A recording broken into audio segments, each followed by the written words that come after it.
Եկեղեցու շուրջ ստեղծված լարվածությունից հետո հանրության ուշադրությունը միանգամից տեղափոխվում է անվտանգության ու նախկին զինվորականների հարցերի։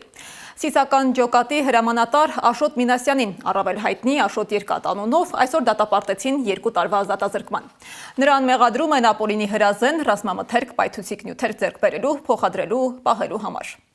2020 թվականի նոյեմբերին նա հանրության ուշադրության կենտրոնում հայտնվեց, երբ ազգային անվտանգության ծառայությունը հայտարարեց Նիկոլ Փաշինյանի նկատմամբ սպանության փորձի բացահայտման մասին։ Մինասյանը ձերբակալվեց այդ գործով, սակայն հետագայում այն կարճվեց հանցակազմի բացակայության հիմքով։ Աշոտ Մինասյանը մշտապես հայտարարել է, որ իր դեմ գործը քաղաքական ենթատեքստ ունի եւ արվում է իշխանությանը քննադատելու համար։ Հիշեցնեմ, որ Աշոտ Երկաթ մականունով հայտնի ազատամարտիկը 65 տարեկան է։ Նա Սիսյանի սիսական կամավորական ջոկատի հրամանատարն է, Արցախյան առաջին պատերազմի ամենահայտնի դեմքերից մեկը։ Այս պահին ձեր էկրանին ցուցադրված կադրերը Լաչինի ազատագրման օպերացիայի ժամանակ են արվել։